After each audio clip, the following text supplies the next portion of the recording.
Caregivers, have you ever felt like nothing, I mean nothing is going right? Well, cheer up and welcome to Dave the Caregiver's Caregiver radio program, where you'll learn how to avoid that dreaded thing called caregiver burnout and how to survive the grief process. You know, with roughly 100 million caregivers in the US and Canada alone, that's about a third of the population. That means that everyone probably knows someone caring for a loved one. Join Dave and his guests now and every Wednesday at noon Pacific Time as they discuss avoiding caregiver burnout and surviving grief. So find a comfortable place to relax, kick up your feet, and prepare to feel better and to receive practical tips and tools that you can start using immediately to get you through today and every day so you can survive your tomorrows. But not just survive, but to live life fully and abundantly. Yes, you heard me right. That is a possible goal to achieve. And now, here's your host, Dave Nasani. From Los Angeles, a big LA welcome to all my listeners out there in Radio Land. I am Dave, the Caregiver's Caregiver, coming to you live globally through the Worldwide Blog Talk Radio Network, as well as iTunes and YouTube and 5 other platforms. And all our recorded pod and video casts are saved for your later on demand listening pleasure. And our goal here is to do our very best to help you avoid that dreaded thing called caregiver burnout. And we have an exciting show planned for you today. I feel like we already did the show because we had so much fun just talking before the show. And we're going to try to recreate all that fun again. My lovely co-host, Adrienne Gruberg from the Caregiver Space. This is going to be a tough time where I can pronounce my vowels here. Say hello, Adrienne. Hello. Nice to be here. All right, today we will be interviewing author Tryn Seley and Deborah Shouse, and we'll be discussing Creativity Generates Love and Success, Connecting in the Land of Dementia. So stay tuned. You will not want to miss this show. I'm your host, Dave Nasani, as I said, and this show is to caregivers of every single kind. And the 3 things we know about caregivers is that they are caring and selfless and sacrificial. But they have this tiny little problem. Tiny. Actually, it's not tiny. They're very prone to burnout because they tend to put everyone else's needs above their own. We can learn something from the airlines, including United, when they drag you off the plane because they overbook. Because they tell us, they do something right. They tell us that in the event of an emergency, put your own oxygen mask on first. See, like that. Because if you're traveling with a loved one, they want you to put your mask on before you attempt to help your loved one with their mask. And why do they tell us that? It sounds so selfish. It sounds like the most selfish thing a parent can do to their kid, right? I mean, if you can imagine the plane going down, everyone's screaming, your bundle of joy gasping for breath. Whose mask are you going to put on first, right? I can't even imagine a caregiver putting their mask on first because caregivers just aren't built that way. They aren't hardwired that way. But they have to be. They have to change because the airlines know so well that if you don't put your needs above the needs of your loved ones, you will most likely black out, and then you won't be of any good to anybody with anything. That's a lot of any's.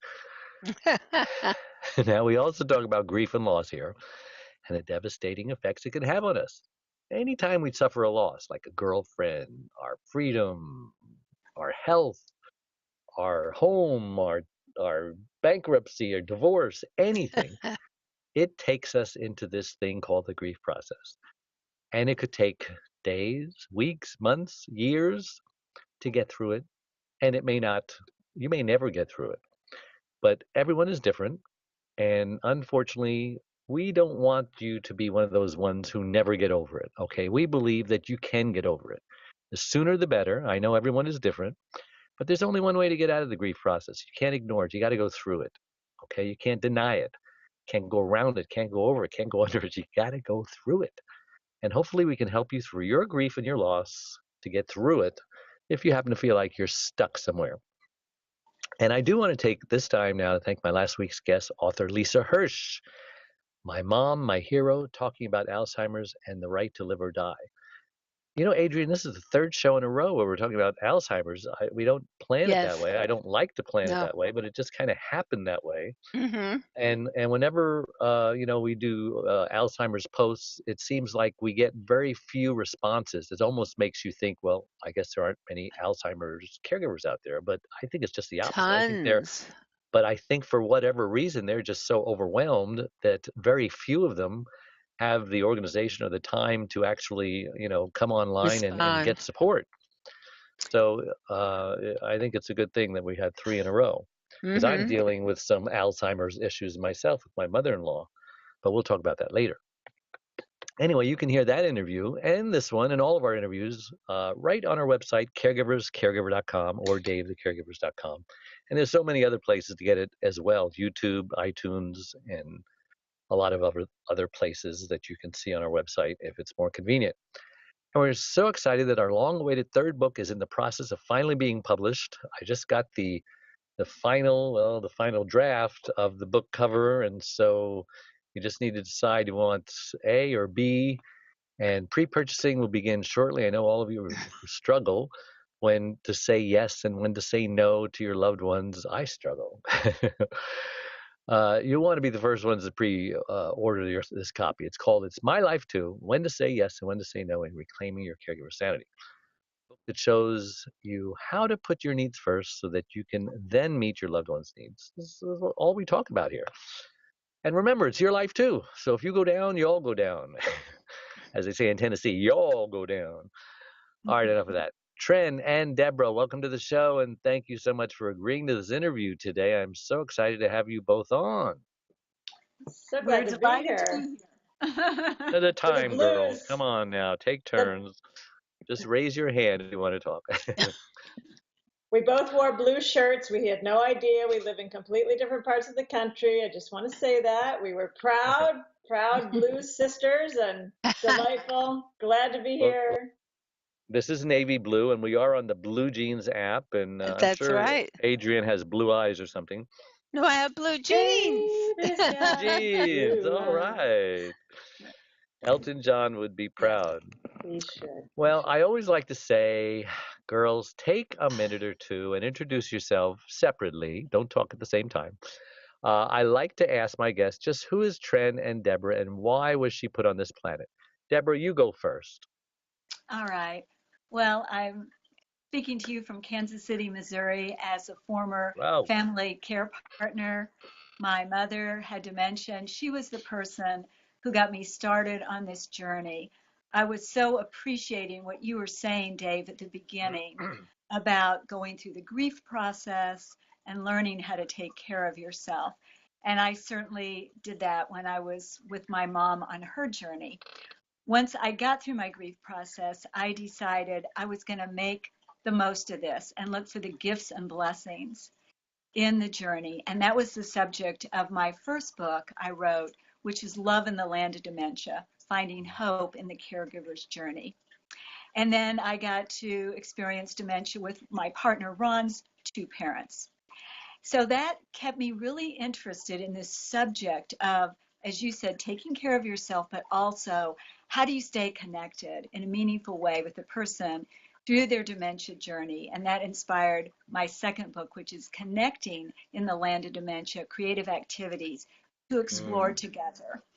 And that speaks to 2 things. One, the thing that you just mentioned is how do we take care of ourselves as caregivers during this?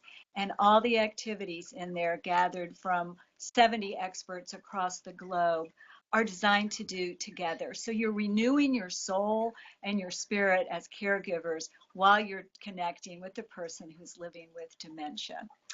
So this is a subject that is of deep interest to me and has really informed my life. Wow, so eloquently said. You're a poet and you don't know it. Is a poet. Thank you. So maybe she does know it. Tryn, your turn. My turn. Well, I'm so glad to have met Deborah. I've been doing this work for many years as an author, but before that as a practitioner and caregiver full-time in a professional settings as well as private homes. And finding Deborah feels like a breath of fresh air and a connection that I value. That same wish to support caregivers in creating life around the person that they're caring for, such that it feeds them as well as the person they're caring for, much like that model of having enough oxygen for yourself to save the person next to you, whatever age they are, whatever the need is. You have to have your own cup filled. So as an Alzheimer's caregiver, I have experienced personally in professional settings and seeing family members and friends starting to ask me for support and advice on their journeys, that we absolutely have to fill.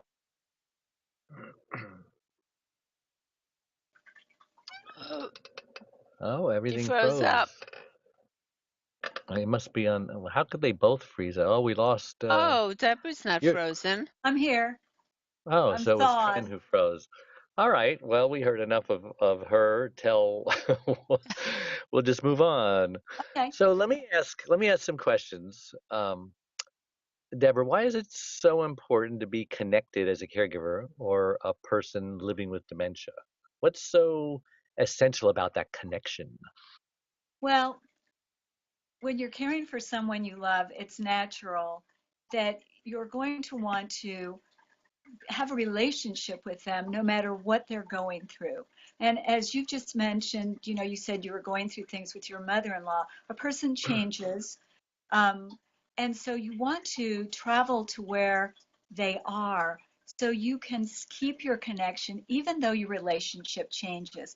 That was a really hard thing for me with my mom. I kept trying to drag her back to reality. And once I got, and that doesn't work. And once I got over that and I decided I'm going to go where she is. And if she thinks I'm her sister, I'm going to be her sister for a moment. And I'm just going to journey with her and not resist her. It really deepened and improved our relationship.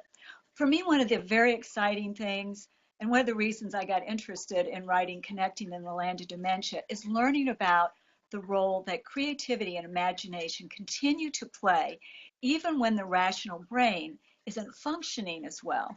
So even if you can't remember how to drive to the grocery store or all your grandchildren's names, you still are brimming with creativity. And in fact, sometimes your defenses are down and you're more creative.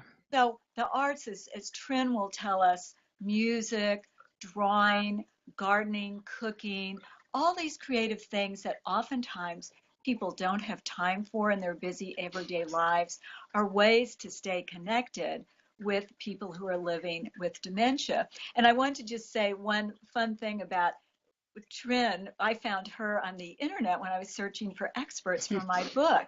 And I fell in love with her book, and I fell in love with her when I talked to her.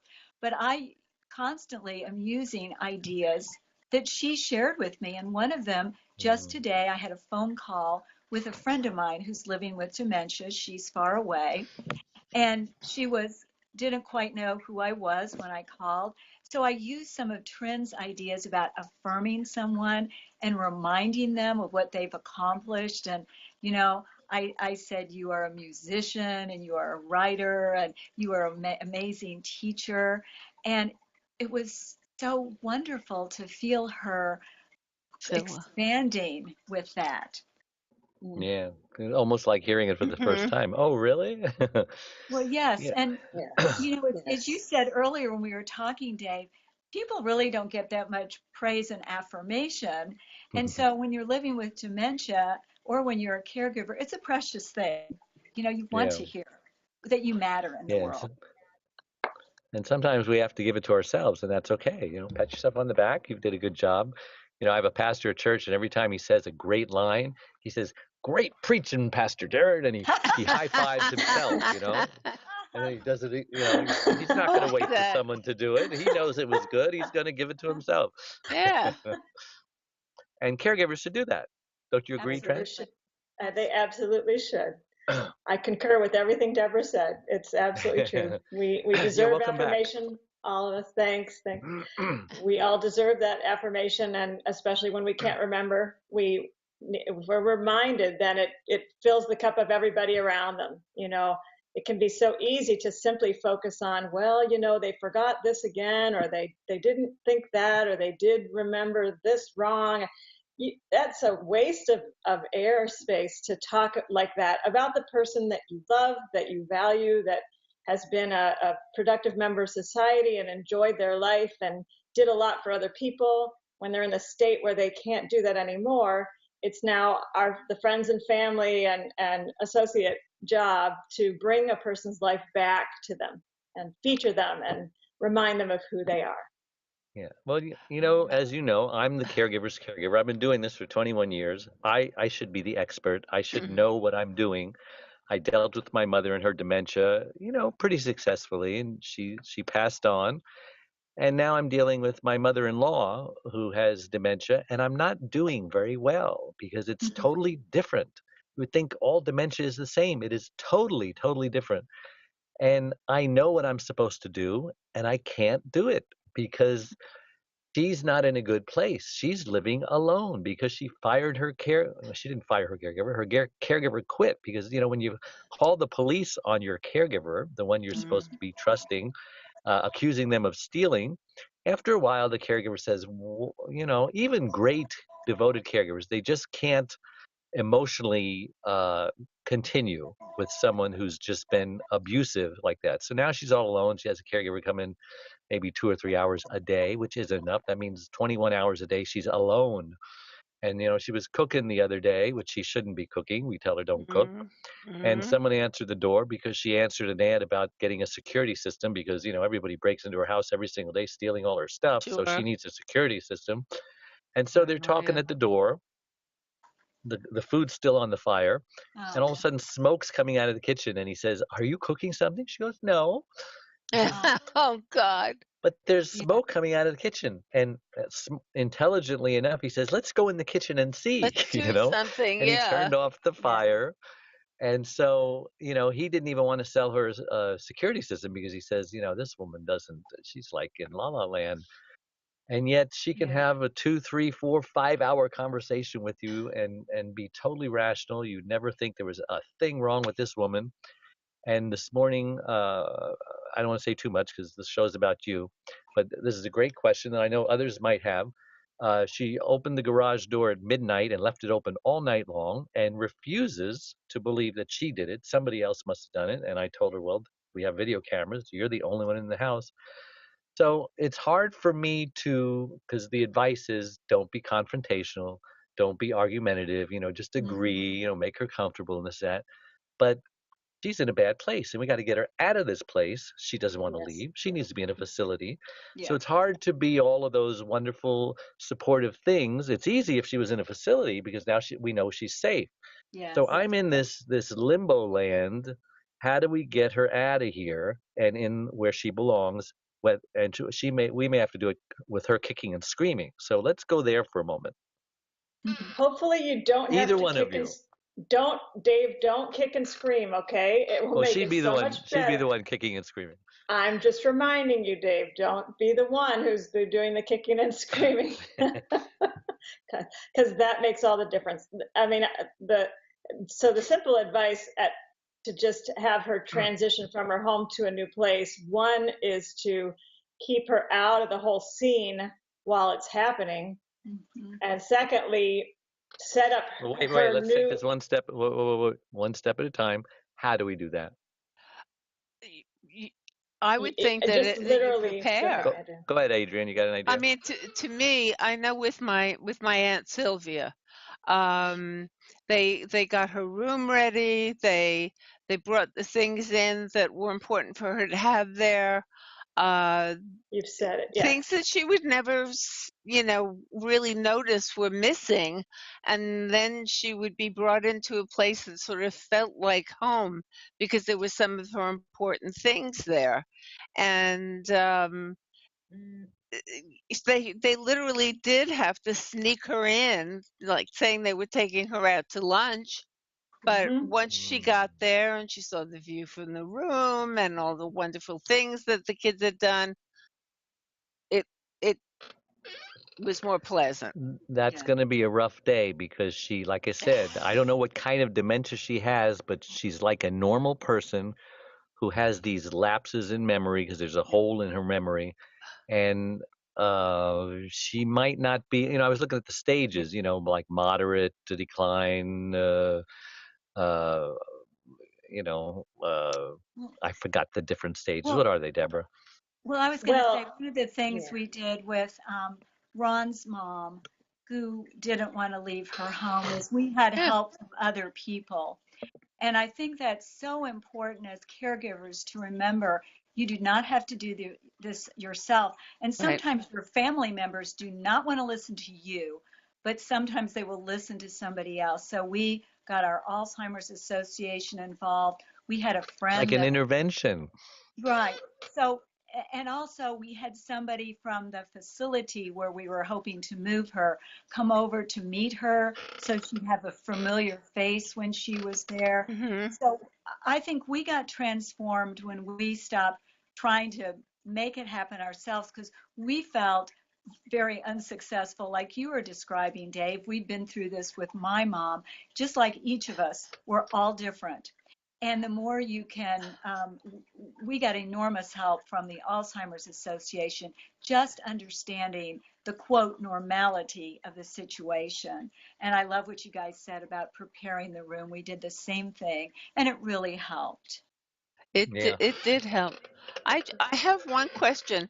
By having an intermediary from, let's say, the Alzheimer's Association come in and help you make this happen, does that take the onus of the blame on the children at some point?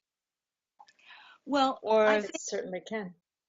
Yeah, every family's so different. Tryn, did you want to talk to that?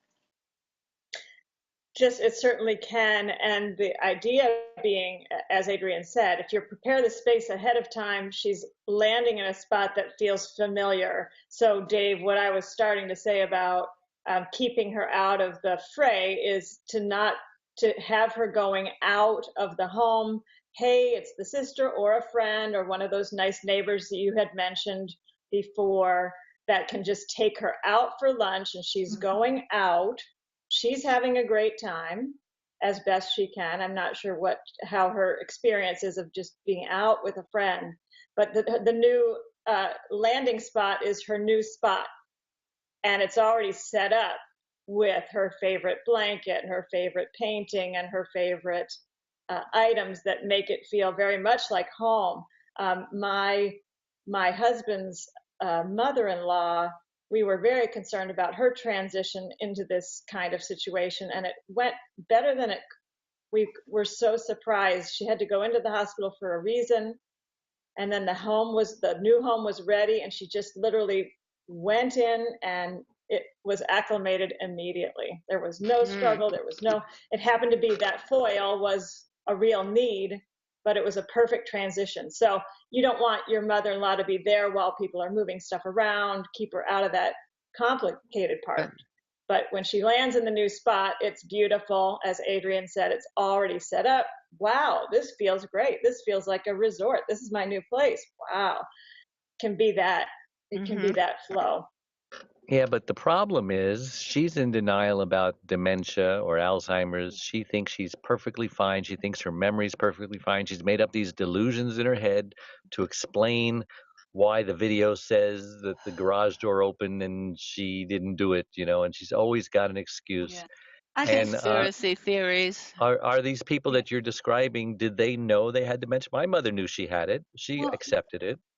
I think sometimes, too, in front of the family, people feel ashamed when they can't remember things, when they don't understand things, or sometimes if like a compassionate social worker comes in and just wants to learn more about the person, that they can talk more freely. And I know that's what happens with my mother-in-law, Molly, is that nothing was wrong with her, and she was very proud of her memory. She had an extraordinary memory. But for us, she didn't want to admit anything. But when she started talking to somebody else who maybe didn't have any baggage with her like we did, she was able to say, well, I'm not quite remembering that as well. And it helped reduce the shame and discomfort she was feeling. And it's going to be different for every person, but it's just an idea to get another person or persons involved with you. Yeah. You know, there was the same issue with my mother. She was living in assisted living. No, independent living she was living. And she really was time for her to move on. And you can never find a good time to do that. A good, it's always going to cause some problems. And unfortunately, but this is the case, it took a fall and a fractured hip. Fortunately, it wasn't even a hip, it was a pelvis, because once the hip goes, I think you're in trouble.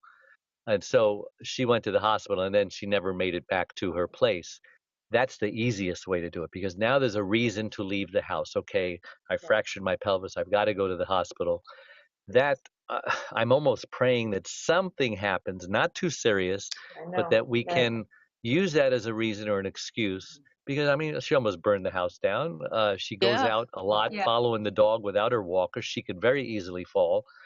And that, I pray that let there be that kind of a reason, because now it's not my fault. Hey, I told you not to go outside. You fell down. Now you're in the hospital. And then that's the time. If she ever goes to the hospital, she's never going back to that house. I will make sure of that. Right. You know? Well, but you can create something that's less intrusive, and it may take a little bit of time to work with her energy about it, but it's the idea of saying, hey, you've been complaining about troubles, and maybe there is somebody bothering your house. Maybe we should do something about that, and sort of get her on board. She's already saying the words. Yeah, it's a great idea. I want to make sure you're okay. The words that I always use with a person with dementia of any kind is, I am here to make sure you get what you need. And it could be for anything. It could be as simple as going into the bathroom. It could be as complicated as moving someone out of their home. But it's like, I'm your ally.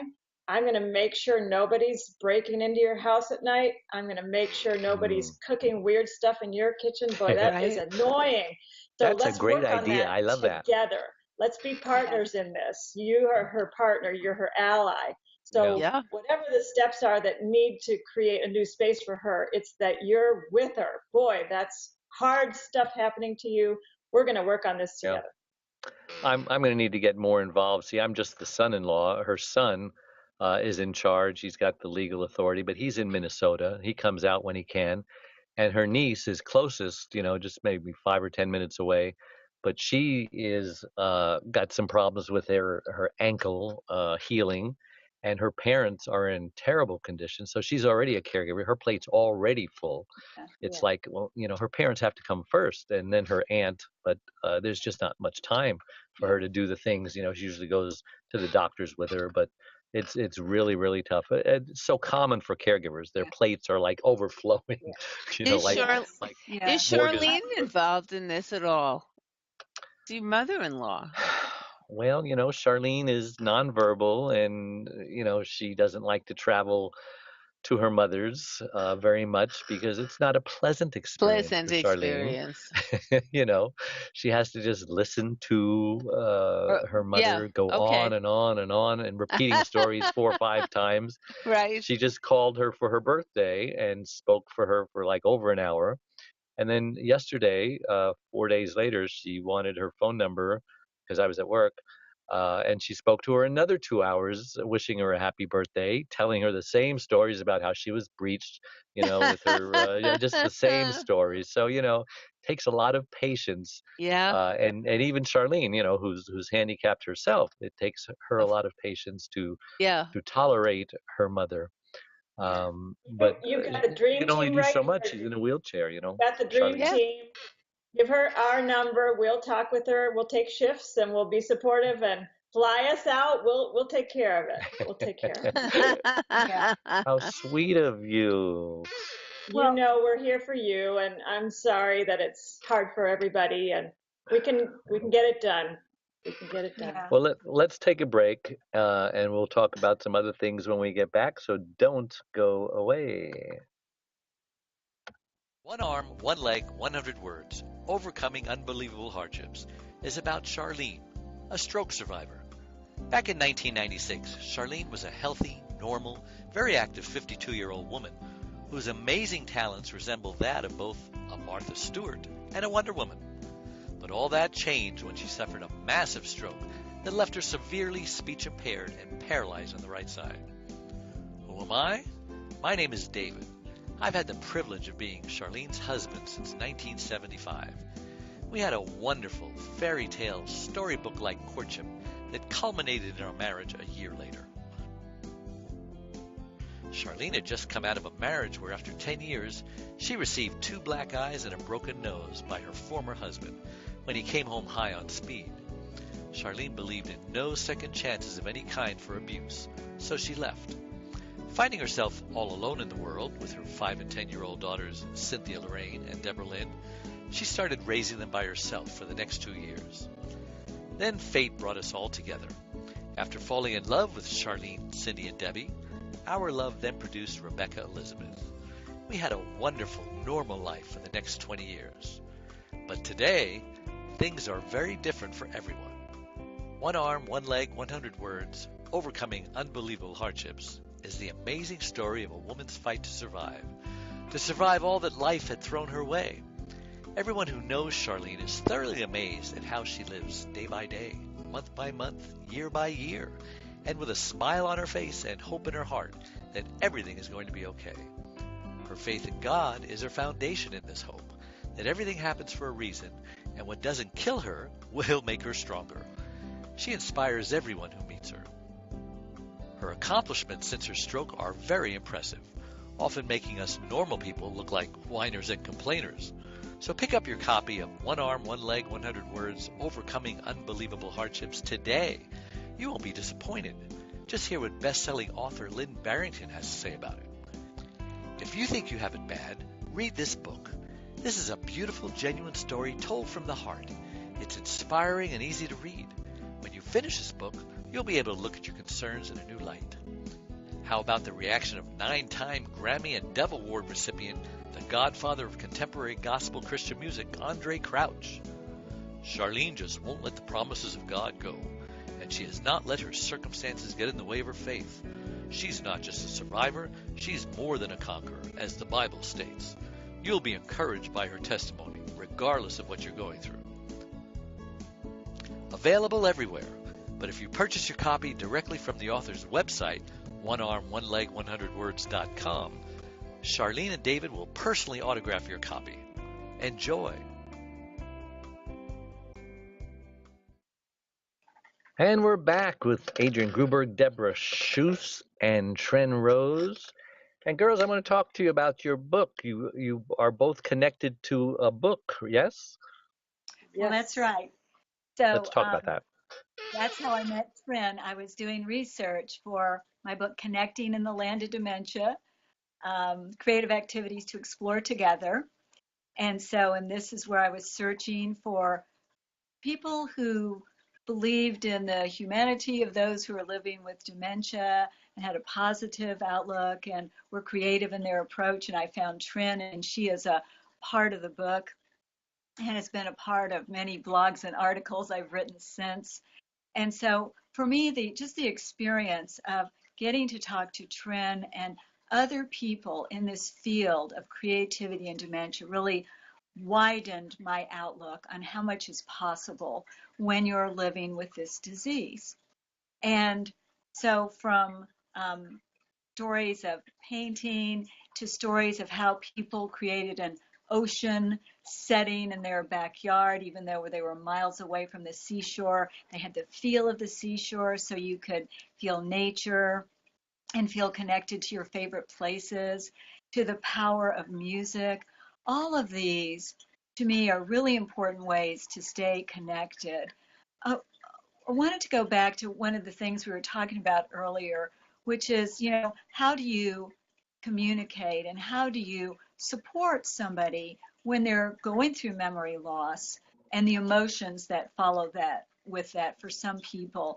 And I love this phrase of a cognitive ramp.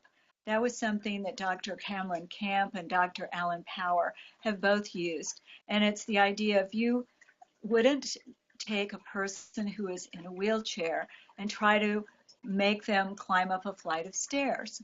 And the same way with someone who's living with dementia, when they are having memory issues, you don't want to put them on the spot to remember something. You want to give them these cognitive ramps that can support them in being the best that they can be. And for me, it's what we all want, no matter what we're going through. We want to be able to live our highest and most meaningful lives. And so that's, to me, what this conversation is all about, is taking care of the caregivers, but also giving the person living with dementia the support they need to have fun and enjoyment and relationships, all those things. Awesome. Tryn? I love that language of cognitive ramp. I know Alan Power's work, and I hadn't heard that concept, but that's what I've done in my work for many years as a full-time caregiver, both in private homes and in care communities. And I decided I needed to write a book when I was moving away from Colorado, where I was primarily doing that work for many years, to help empower caregivers in their own homes as well as professionals in their settings. And my book is called 15 Minutes of Fame.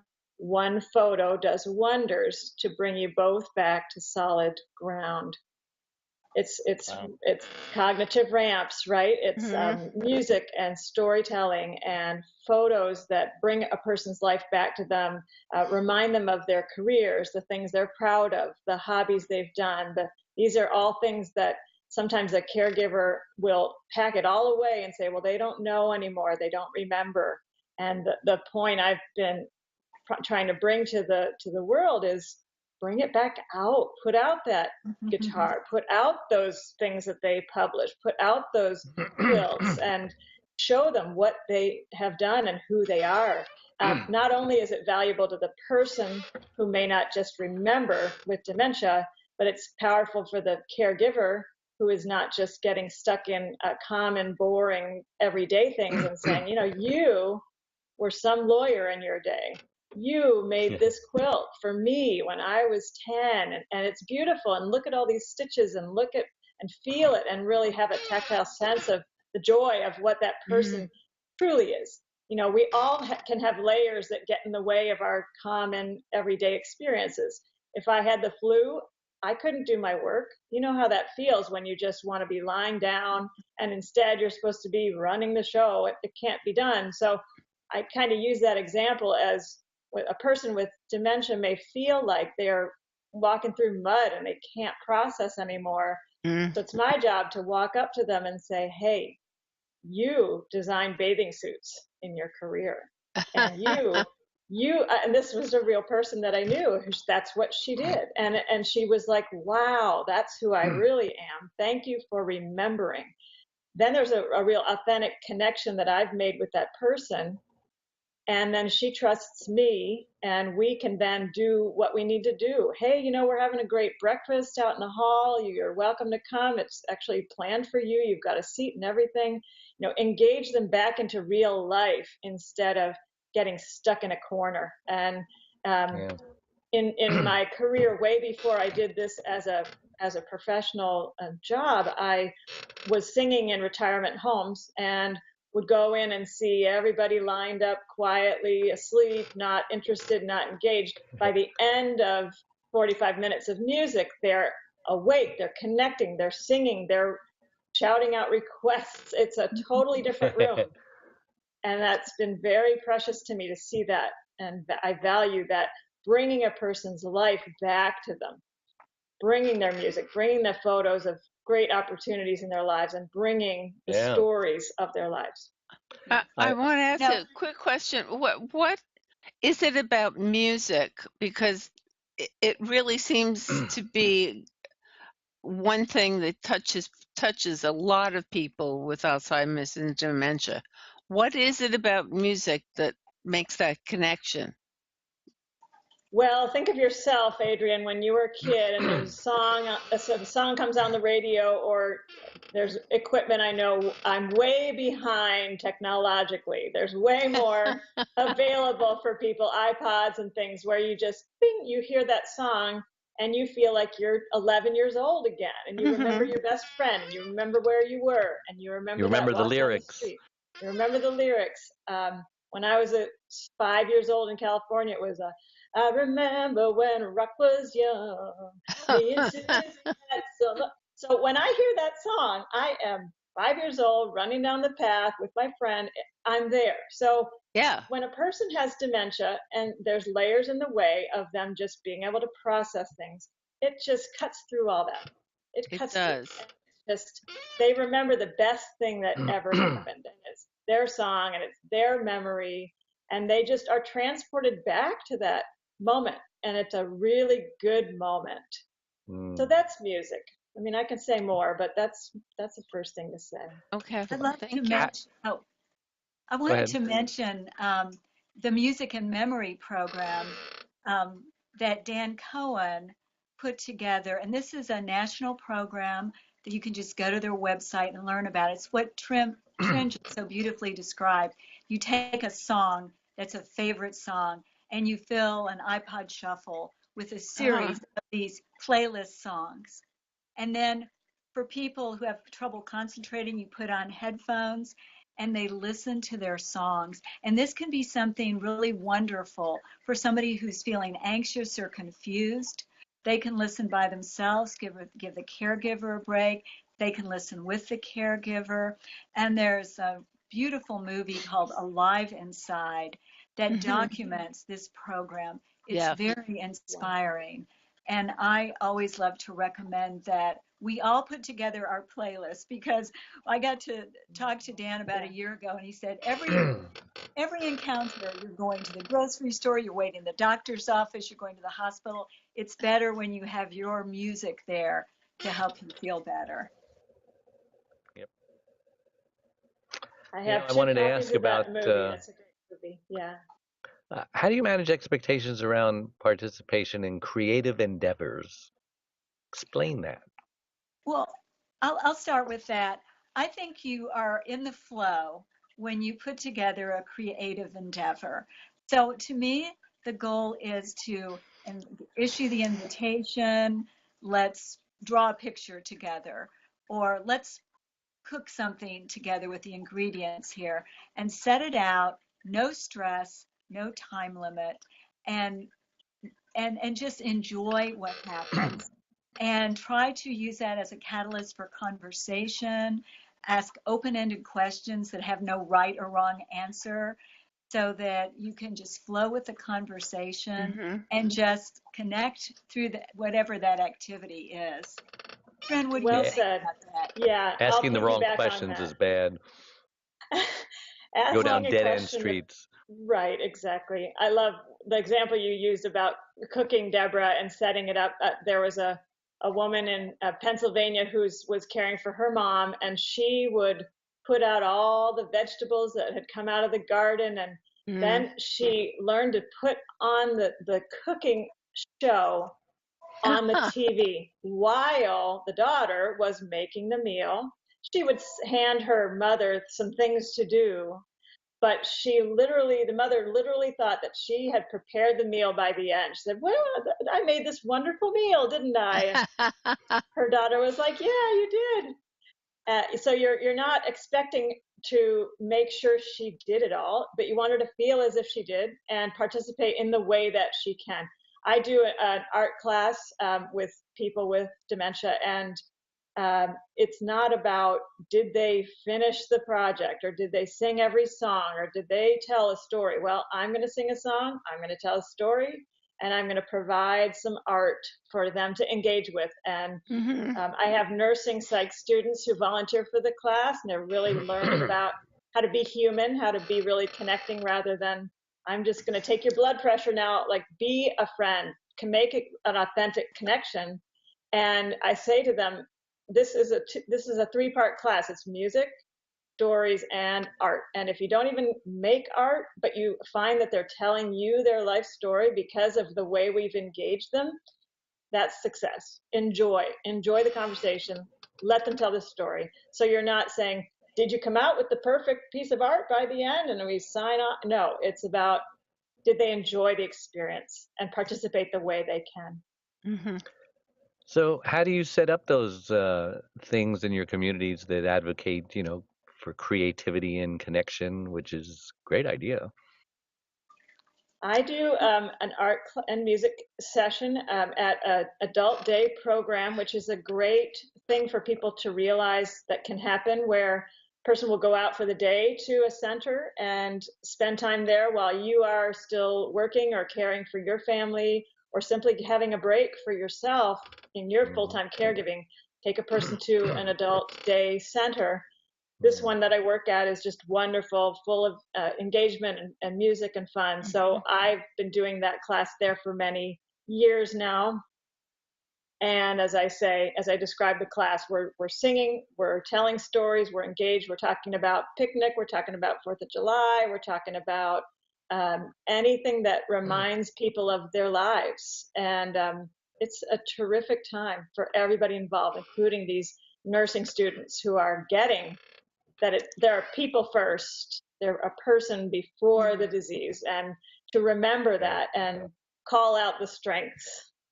Yeah, a lot of people don't take advantage of their local senior centers. We have one in our Yeah. community, and I used to sing during lunchtime, all the standards, and they used to love it. Of course, they're all deaf; they can't hear how bad my voice is, but they loved it. Nobody's throwing tomatoes or That's in baked your potatoes at favor, me. yeah. Yes, yes, yes. So yeah, I, but and they usually always have an Alzheimer's daycare, and they do fun things with them, and music is a big part of that. yeah, I love what Tryn was describing. And it's also something, a caregiver can do at home. They can do a project, again, with low expectations. But the idea is just to invite out creativity. One of the things we've been doing in our community here in Kansas City is Ron and I have just taken laughter yoga leader training. And so laughter yoga it's no down dogs or traditional yoga poses, but it's intentional laughter, it's gestures and breathing. And the idea is when you laugh for 10 or 20 minutes, it boosts your immune system, it reduces stress, it releases endorphins, so you feel happy. So we have started doing laughter classes with people who are living with dementia, and it is really fun. I'm really enjoying it. We've also started partnering in our community for dementia and family-friendly film series. So we've partnered with our library, the Alzheimer's Association, and our Kansas City Film Festival. And we've done almost a year of this film series, and we're going to do another year. And as Tryn was saying, just a way to bring people in the community together to help reduce the stigma that people living with dementia often suffer with, of not seeing the person and just seeing the disease. And people are scared of the disease. So trying to reduce that fear so people can keep their relationships.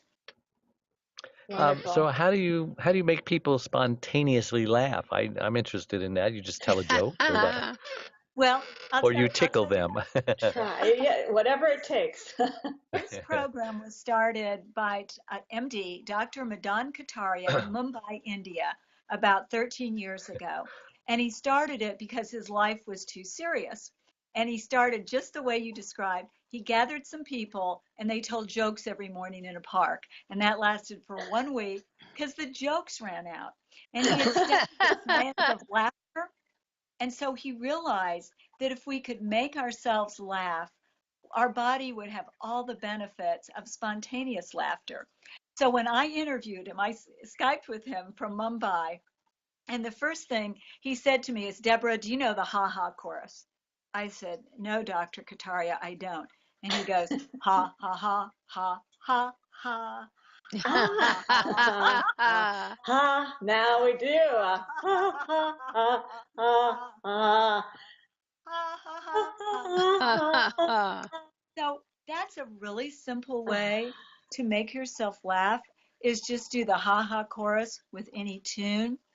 You can say to yourself, I'm going to laugh at every red light. You can set a timer. I'm going to laugh for 1 minute. And then there's a whole series of different kind of laughter exercises that you can do. You can make a laughter milkshake where you're pretending you're pouring in milk and then you're ha ha ha ha shaking it and then you're drinking it ha ha ha. So I love this laughter thing. I think it is just fantastic. Anybody can laugh. And there are people who work with advanced dementia who haven't laughed in years, and they're seeing laughter because hearing laughter makes us all want to laugh. So it's very exciting. And if you want more information, you can go to laughteryoga.org, and they've got lots of information there. Fantastic. Great to do at home. Great to do at a family gathering. Wonderful. That sounds great. Sorry, I was muted. A lot of Alzheimer's patients that I see at the senior center, they all come in with the same stone face on their expression on their face, and you never see them differently. Every muscle is like in the same place. Some guys have this like, growl looking face, and I can't even imagine some of these people laughing, and that would be like really breaking the mold for them, and that's got to be good. Well, it is good. I think go ahead. Oh, I was going to say, it's the same as when I taught preschool age many, many years ago, and they would be at the door just crying, didn't want to go. The minute they turn into the doorway, they're happy. Now, because they're just children again. They're little enough that they don't know what's going to happen. They don't know. They've already had to get dressed and eat food they didn't want to eat, and ride in the car with the dog, and it's the same with a person who's at home struggling, and the caregiver who's at home is just trying to get the tasks done. And I think both what Deborah and I are promoting and sharing, and what we do for people on an individual basis, as well as in group settings and in all the arenas that Deborah and I are in, is to remind that caregiver to find some joy in even those regular tasks, so that they are not just all the way depleted. And when that person arrives at the center, hopefully if it's a good center, which many are, they know that they're going to be engaged for the day, and they're going to have a lot more fun in there than it looks like at the onset of walking in that door. It's true. I would hope that those caregivers at home could fill their own cups some more. Like I had some ideas of an orchestra setting at home. You're going to turn on the classical music. You're going to dress up. You're going to have that sparkling cider. You're going to have those hors d'oeuvres, and you're going to listen to Mozart. You're going to listen to Beethoven. You don't have to go out to do that. You can do that at home.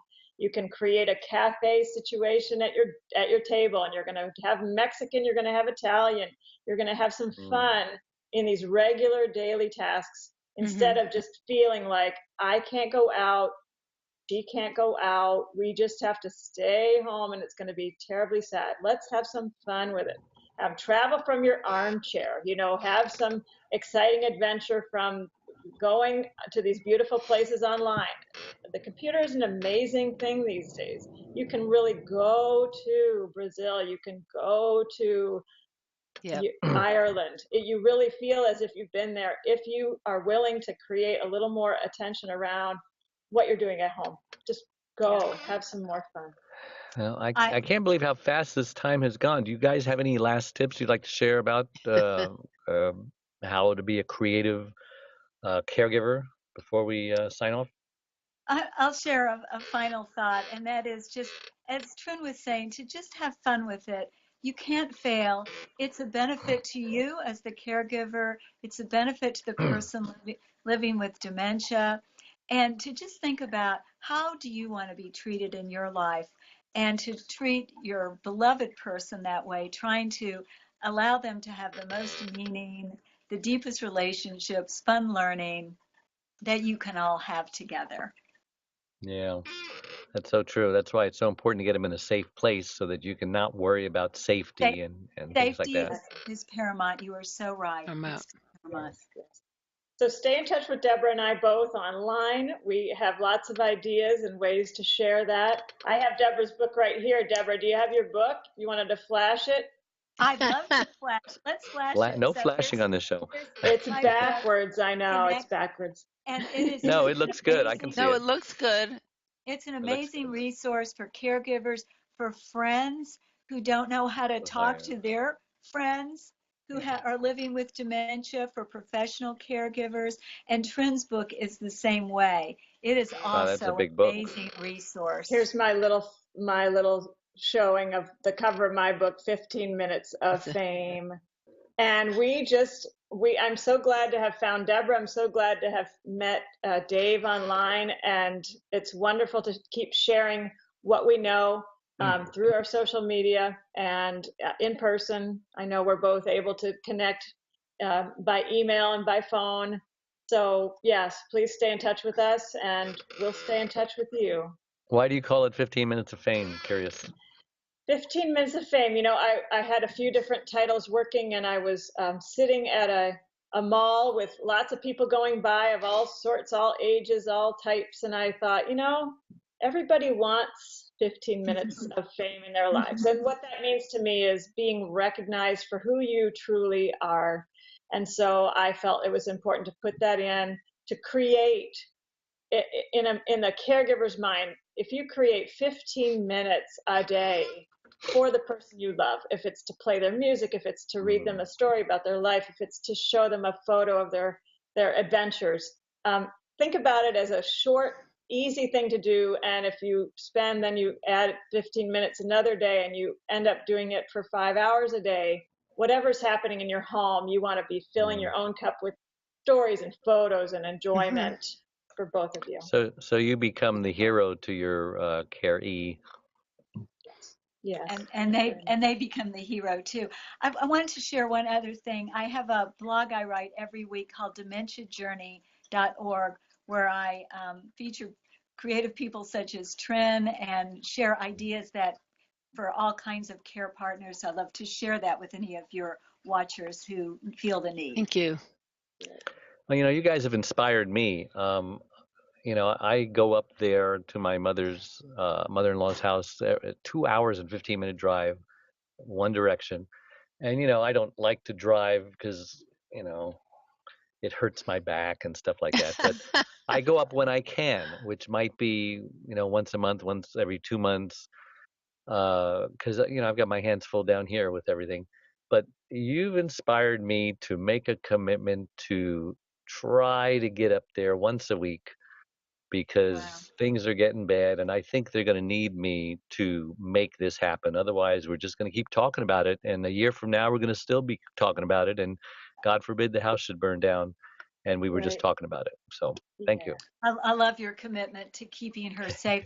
You know, one more thing is you can invite a friend to go with you on that drive. And one thing that happened for me when my mom was going through a real hard time, being very repetitive, and I took a friend with me to visit her, and afterwards she said, "Your mom is so interesting. She has so many good stories to tell." Yeah, she's heard them for the first time. Yeah. It was just another way, and it helped me so much. So if you have somebody who will ride up there with you, it diffuses the energy and helps you, gives you some support too. Yeah, I need to help her niece, because she's, you know, we can't keep asking her to do these things. Her hands are full with her own parents, and that's where her responsibility is. And, you know, caregivers can make themselves feel guilty that they can't be everything to everybody, and that's just not right. I don't believe in guilt. Good. Or the wrong kind of guilt, anyway. Some people need to feel guilty about something. I would like some email addresses. Sure. Yes, how do we get a hold of you? Yeah, so mine is myinfo. It's M as in mother, Y, I, N as in Nancy, F as in Frank, O, myinfo at pobox.com. P.O.? P.O. like post office. Post office box. I'd never heard of that one. Me too. Yeah, it's kind of an umbrella. Okay. And my email is my name, Trynrose, TRYNROSE @gmail.com. I used to have 2 or 3 emails. Forget it. One is enough. Trynrose @gmail.com. And my website is also called caregiverheart.com. It's where my book can be purchased for Kindle or for Nook, or as a PDF that can be viewed simply on a computer. And as I say, Deborah and I are all over the web. You can find us there. we'd be really glad to keep giving you support. Great. We would. Thank Adrienne, you. how do we get a hold of you? I'm at the Caregiver space, which it would be Adrienne, ADRIENNE, at thecaregiverspace.org. And that's the website and the Facebook pages. Great. Oh, lovely. And I am the Caregivers. What am I? Dave, the Caregivers. I never write myself. Yeah. Caregiver. I have so many names. Probably the shortest one is caregiverscaregiver.com or DNAS. I never give my email out, but D like Dave, NAS, NASS, at att.net if somebody wants to email me, but they can contact me through the website as well. So thank you, guys. You've done an amazing job. What a fun show and how informative. And even I was affected and touched by this. Thank you so much. Well, thank you. You did a beautiful job, both of you. Oh, thank you. Yeah. Now I don't have to compliment myself because you did it. Well, it's a treasure to get to be in the presence of people who have the heart and really care about this subject. I mean, we have a very large Alzheimer's community, and I would love to. You have a page, right, Adrienne? Of course. Yeah. And I just think that this is a whole new angle for the people who are on there. Yeah. Who were just like really worn out. Any new ideas for them would be wonderful. Okay. And again, a reminder that all our live shows become recorded pod and video casts on our website, caregiverscaregiver.com, or if it's easy to remember, davethecaregiver.com, whatever works in your brain. And while you're there, take our short quiz to see if you're a candidate for burnout, if you don't already know. Just for doing that, I'm going to send you my first book absolutely free at $10 value. That's still getting rave reviews. One arm, one leg, 100 words, overcoming unbelievable hardships, my wife's amazing story. And Tryn and Deborah and Adrienne, everyone listening, thank you again. Until next Wednesday at noon Pacific time, may God richly bless you. Bye-bye. Thank you. Bye.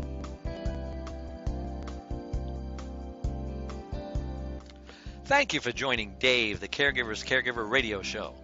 Make sure you tune in every Wednesday at noon Pacific time and anytime afterwards on podcast to catch more of Dave and his tips to caregivers on avoiding burnout and surviving the grief process right here on the Worldwide Block Talk Radio Network. Goodbye.